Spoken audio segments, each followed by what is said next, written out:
قد نرا تقلب وجهك فی السماء، معلوم ہوتا ہے خود حضور کو انتظار تھا اس فیصلے کا، اور معلوم ہوتا ہے کہ آپ پر بھی شاخ گزر رہا تھا یہ وقفہ کہ جس میں نماز پڑھتے ہوئے پیٹھ ہو رہی تھی بیت اللہ کی طرف، تو آپ بار بار آپ کی نگاہیں آسمان کی طرف اٹھتی تھی کہ کب وحی آئے، کب جبرائیل حکم لے کر آئیں۔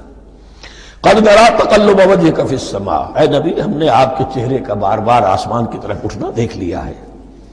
فَلَنُوَلِّيَنَّكَ قِبْلَةً تَرْضَاهَا، اس آیت میں بڑی شفقت، بڑی محبت، بڑی عنایت ہے محمد الرسول اللہ صلی اللہ علیہ وسلم کے لیے اللہ کی طرف سے، تو ہم بدلے دیتے ہیں، پھیرے دیتے ہیں قبلہ جو آپ کو پسند ہے۔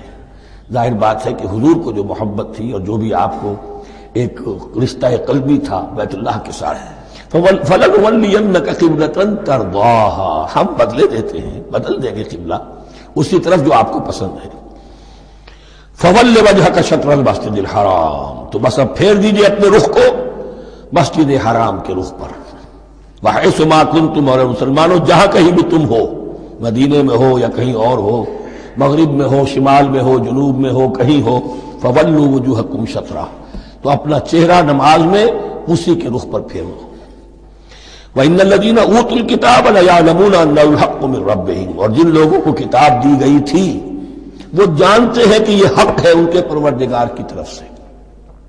تورات میں بھی یہ مذکور تھا کہ اصل قبلہ ابراہیمی وہی تھا، اس لیے کہ یروشلم تو تعمیر کیا ہے حضرت ابراہیم سے کوئی 1000 سال کے بعد حضرت سلیمان نے۔ یہ جو بھی ہیکل سلیمانی ہے کم سے کم 1000 برس کا فصل ہے حضرت ابراہیم میں حضرت سلیمان میں۔ تو حضرت ابراہیم کا قبلہ کون سا تھا؟ تو وہ بھی مولانا امین احسن اصلاحی صاحب نے اردو میں ترجمہ کیا ہے مولانا حمید الدین فراہی کی کتاب کا، اور وہ بہت اہم ہے اس موضوع کو سمجھنے کے لیے۔ بہت سے مسلمان مفسرین نے بھی اس میں ٹھوکر کھائی ہے۔